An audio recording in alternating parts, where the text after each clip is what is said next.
a Israel, que ya ha dejado 40.000 muertos en lo que va de esta última escalada de conflictos bélicos. ¿En total? En total son 40.000 muertos en esta última, desde ese famoso atentado, o ese conjunto de atentados. Sí, conjunto porque uno solo no hubo. Claro, de palestinos. Y vamos a hablar un ratito con Jorge Almada. ¿Estás ahí?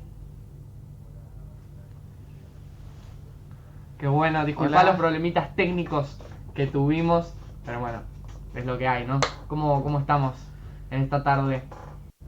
Nos alegramos de eso. Sí, sí. Jorge, si tuvieras que explicarnos este conflicto brevemente, ¿qué nos contarías?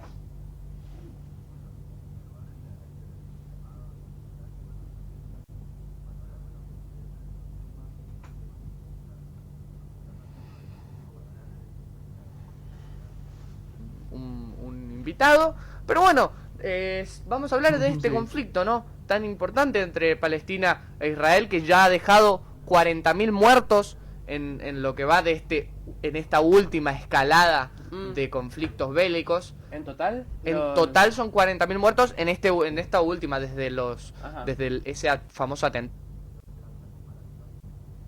Sí, conjunto porque uno solo no hubo. Claro, de palestinos. Y vamos a hablar un ratito con Jorge Almada. ¿Estás ahí? Sí, sí.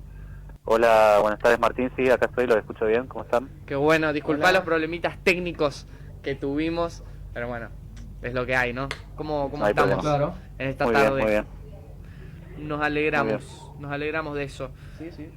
Jorge, si tuvieras que explicarnos este conflicto brevemente, ¿qué nos contarías? Bueno, en primer lugar, agradecer el llamado, el contacto y bueno, también valorar, bueno, que se interesen en estos temas, que son temas que están afectando al mundo, y también digo valorar desde el punto de vista generacional, como nuevas generaciones, que se interesen en estos temas me parece muy muy importante.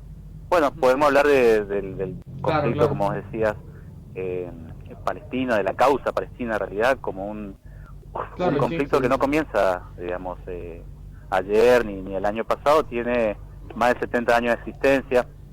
Claro, por supuesto. Hay que remontarse, o sea, y poner como algunas fechas, y yo iba a hacer alguna comparación por ahí para poder pensarlo de nuestro lugar y para llevarlo a un lugar más conocido, por ahí para pensarlo desde nuestro lugar, ¿no? Claro, sí, sí, sí. 1947, digamos, es el año donde Gran Bretaña, que tenía una colonia que se conoce como la Palestina histórica, claro. Es el año, digamos, que empieza a descolonizar esa región, y en ese momento, después, en mayo del 48, se decreta la creación de lo que se llama el Estado de Israel, ¿no? Sí.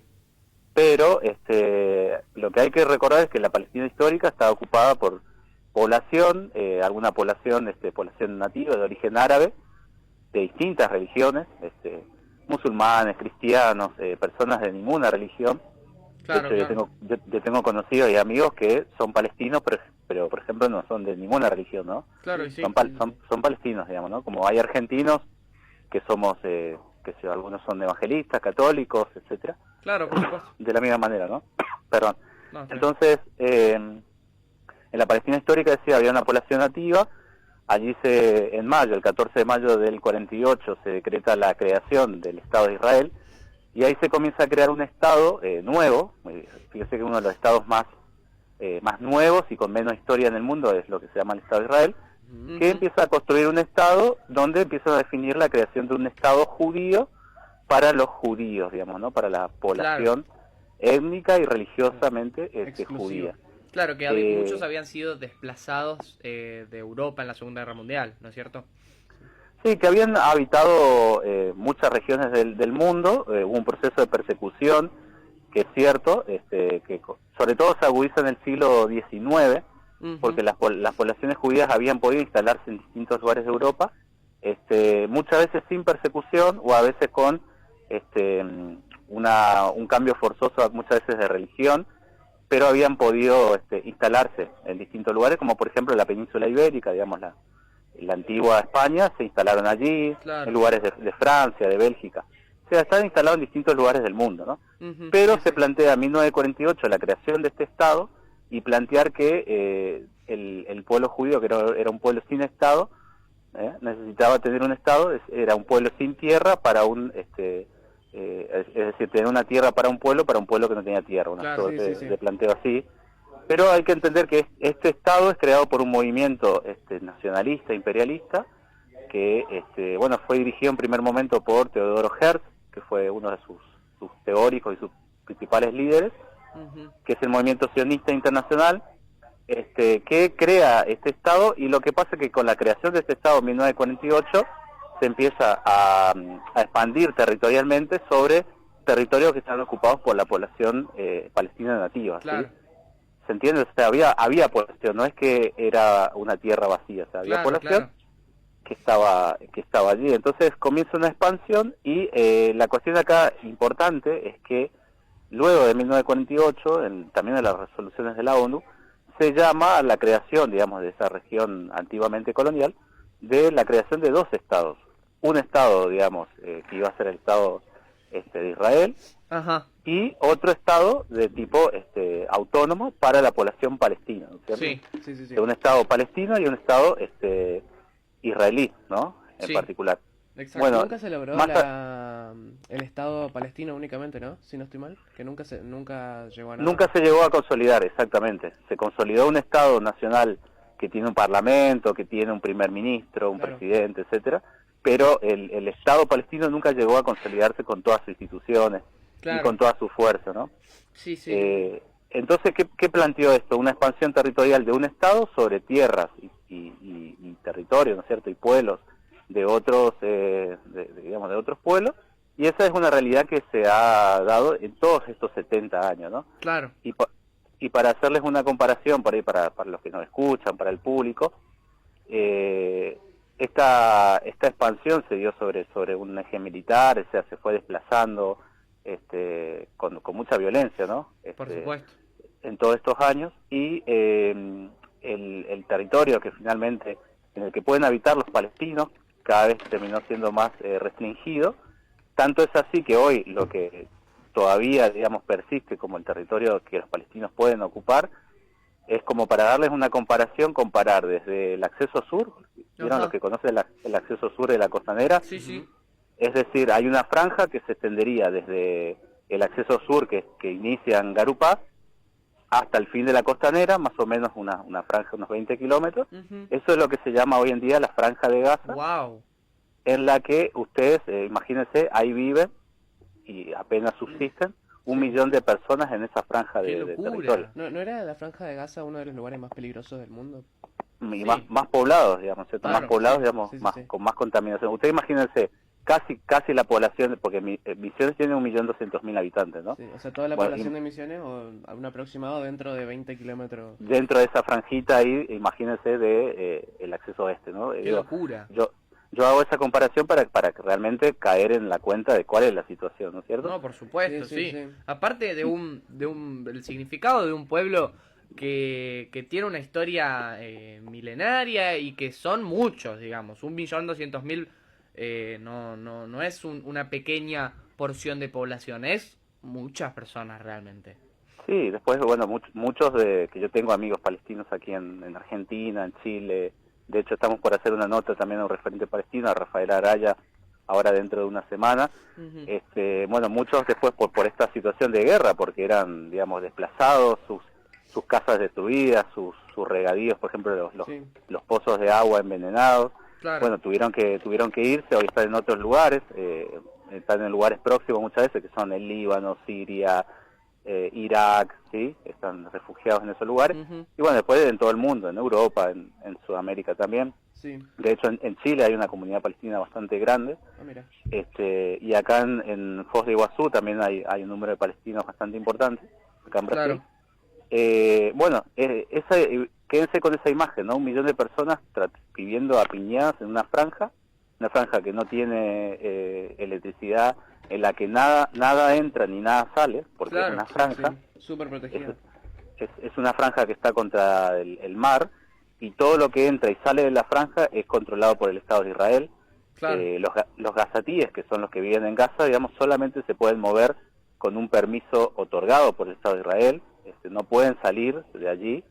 Ese es un territorio donde habitan, y el otro es el territorio conocido como Cisjordania, Sí, sí. que para hacer alguna explicación por ahí, para entenderla desde nuestro lugar, sería como una suerte de pequeña ciudad o pequeños barrios grandes, que también son todo el tiempo, digamos, controlados por el Estado de Israel, ¿no? O sea, estos Claro, son los dos territorios que les quedan a los palestinos, Gaza y Cisjordania, ¿no es cierto? claro, claro. Y bueno, estamos hablando de un proceso histórico y de un proceso claramente territorial, que eso es algo que yo quería hacer alusión, digamos, un proceso político, porque no tiene que ver solamente con una diferencia religiosa, sino tiene que ver con la posibilidad de existir como pueblo, con un Estado que sea respetado y territorios que sean, como vos decís, digamos, que tienen una historia muy larga, ¿no es cierto? Claro, por supuesto.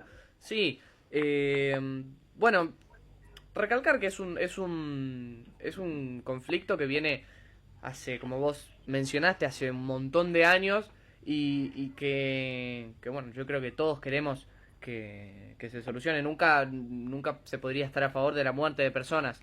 A lo largo de la historia, ¿se plantearon soluciones a estas problemáticas? ¿Cuáles fueron? ¿Cómo terminaron? Bueno, como decía, una primera intención que fue luego, ya en la década del 40, de la creación de dos estados. Luego en 1967 emerge otra resolución de Naciones Unidas también, ¿no es cierto?, para que el Estado de Israel respete las líneas de demarcación previas a ese año de 1967, ¿no? Claro. Es decir, que no avance colonizando nuevas tierras. Bueno, cuestión que tampoco fue respetada por el Estado de Israel hasta nuestros días.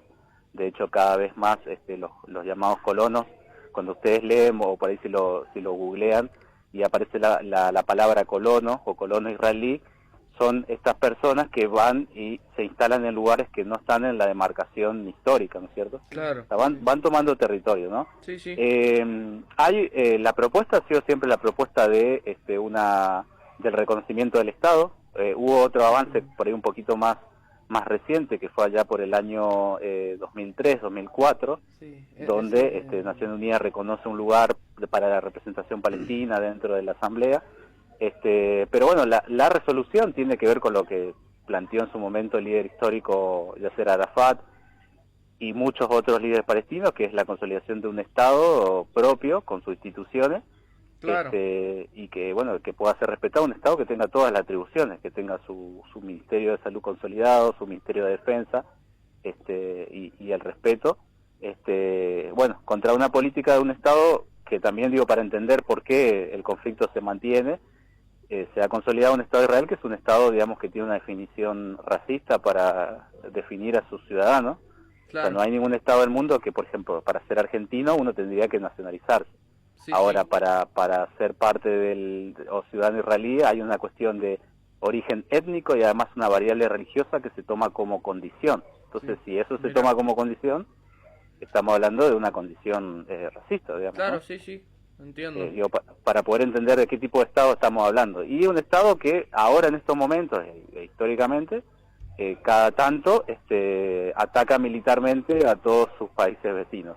Sí. Al Líbano, Siria, tensiones con Irán, digamos, ¿no es cierto? Ha tenido una política agresiva con todos los países limítrofes. Claro, entendiendo también que es una potencia militar, ¿no?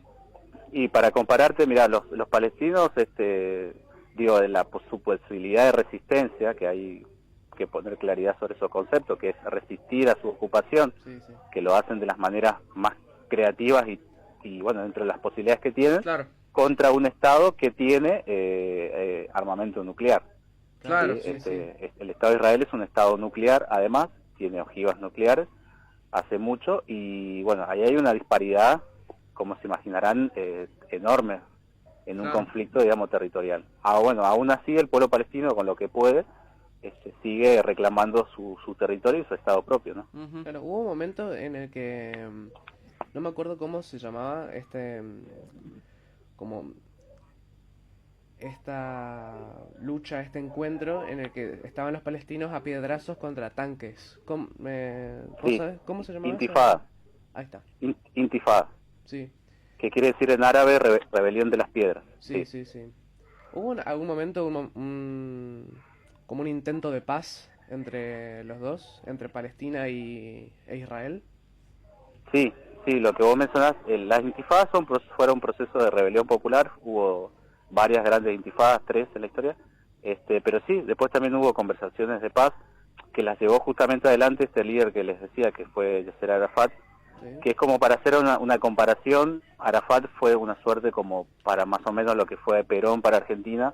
Claro. Bueno, Arafat fue como un gran líder que pudo unificar distintos sectores en lo que se llamó la OLP, o la Organización para la Liberación de Palestina. Sí. Ujú. La OLP, que funcionaba en su momento en Libia, bueno, entabló distintas negociaciones con el Estado de Israel, y uno de esos avances se había dado con Yitzhak Rabin, que había sido un primer ministro israelí en su momento, que había vivido en algún momento en Entre Ríos, acá en la provincia de Misiones, en la Mira. provincia, perdón, en Argentina. Ujú. Después, bueno, viajó a Israel y, bueno, hizo carrera política allá. Y en ese momento con Yitzhak Rabin había una posibilidad de, por lo menos, un avance en acuerdo, hasta que los sectores más guerreristas y racistas del propio Israel construyen un atentado donde asesinan a Yitzhak Rabin, Oh, que era el que venía construyendo una posibilidad, por lo menos, de un acuerdo. Así que de Claro. ese momento para ahora ha sido bastante compleja la posibilidad de llegar a un acuerdo, porque hay una política de exterminio, digamos. sí, sí. Hay una frase muy clara que a mí me ha quedado mucho desde por ahí el 7 de octubre del año pasado, que ha sido una actitud de resistencia defensiva que han tenido los palestinos, que es decir, si los palestinos no luchan, perecen, ¿no es cierto?, van a ser exterminados, Claro. ¿no? Sin embargo, Israel no va a dejar de llevar adelante su política de exterminio. Entonces, digamos, esa es la situación en la que está. Sí, Claro. sí, Sí, sí, está sí. totalmente contra las cuerdas este pueblo, y que hay una comunidad internacional y un grupo de países que presionan al Estado de Israel día tras día para que, bueno, cese esta guerra, este exterminio, digamos, porque también yo leía unas notas referidas a esto, y que hablaban de una guerra de un Estado contra un pueblo, porque Sí. el pueblo, o sea, Palestina no es un Estado, y jamás, que quizás es el estandarte de la resistencia, tampoco representa al Estado palestino, porque no existe el Estado palestino, ¿no es cierto? Sí, si bien en el caso del Hamas, que ganó la elección en Gaza en su momento, las condiciones no son, por supuesto, no son iguales, como bien decís. O sea, es un pueblo que no tiene un Estado, una estructura estatal para defender sus derechos. Y por otro lado, que si bien el Hamas es como la figura como más conocida y la que ha también demostrado, digamos, la posibilidad de resistencia, que también hay que aclarar ahí, porque, digamos, la prensa occidental muchas veces los menciona como un movimiento islamista, cuando en realidad en su estatuto del 2007 se declaran como un movimiento nacionalista laico. Claro. ¿Sí? Y estas cosas hay que también comunicarlas.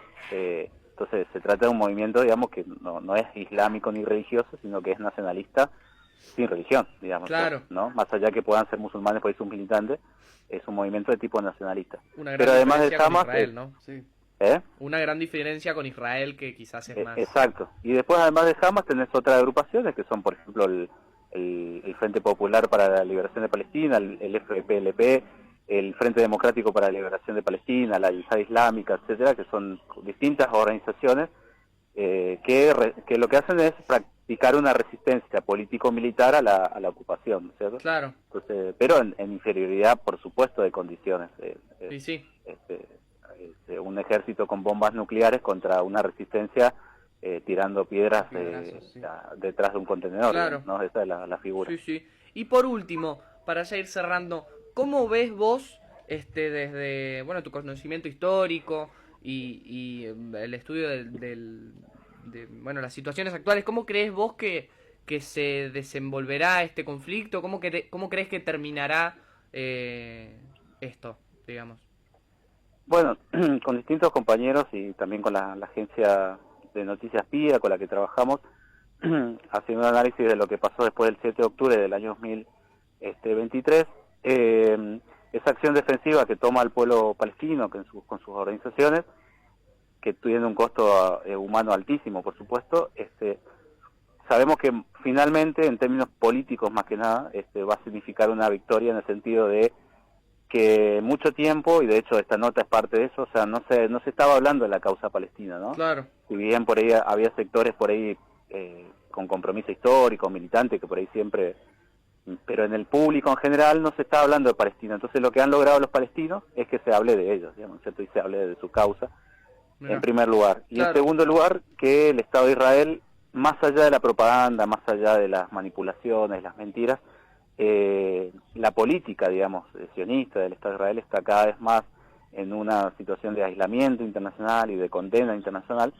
y sobre todo que hay actores que van a jugar, y de hecho ahora mismo se están desarrollando conversaciones en Qatar, digamos, y se van a desarrollar solamente otras, digamos, conversaciones de paz, pero sobre todo, digamos, presión de distintas potencias internacionales para la resolución del conflicto y del cese del genocidio, ¿no? Sí. Claro. Entonces, a la larga, con la intervención que de hecho ha intervenido de manera humanitaria China directamente, Ujú. que el dato es que ha enviado aviones directamente a la zona y han arrojado ayuda alimentaria, como también lo ha hecho Rusia y países africanos también que están incidiendo. Bueno, más temprano o más tarde en la historia, pero va a haber una resolución política para que se cree realmente un Estado de Israel, para que los refugiados, digamos, puedan en algún momento volver, que también es un reclamo histórico, y bueno, Claro. y para que la población no sea atacada, ¿no es cierto? Por supuesto. Sí, no, yo siento que también la respuesta es siempre va a ser la paz, digamos, Claramente. no se podría estar a favor de un conflicto, de una situación en la cual personas inocentes pierden la vida, más con las atrocidades que se ven, ¿no? Día a día, y creo que las redes también han dado esa herramienta tan importante para con la lucha de estas causas tan importantes, y por eso también nos parecía importante tratarlo con este tema tan delicado y tan importante con alguien que sabemos que es un especialista en estos temas. Así que desde ya muchísimas gracias, y nos parece muy importante que se hablen de estos temas y que bueno, nos puedas dar ese testimonio tan importante. Por favor, compañeros, bueno, un abrazo a disposición. Un abrazo. Y bueno, más que nada eso, remitir a las fuentes de PIA Global, donde hay gente, por supuesto, que seguramente estudia mucho más que uno todavía estos temas, pero bueno, siempre a disposición como para poder aportar datos y una mirada, sí. Buenísimo, muchísimas gracias. Muchas gracias. Por favor. Bueno, ahí estábamos con Jorge Almada, un sabiondo de este tema, que nos daba un poco de su perspectiva, ¿no? Contexto. Un poco de contexto también. Él es docente e investigador en la Universidad Nacional de Misiones y también es miembro del Encuentro Patriótico. Muy interesante lo que él nos contaba de esta división de estados que viene desde hace mucho, ¿no? Vos, Jere, ¿qué pensás? Y dentro de todo,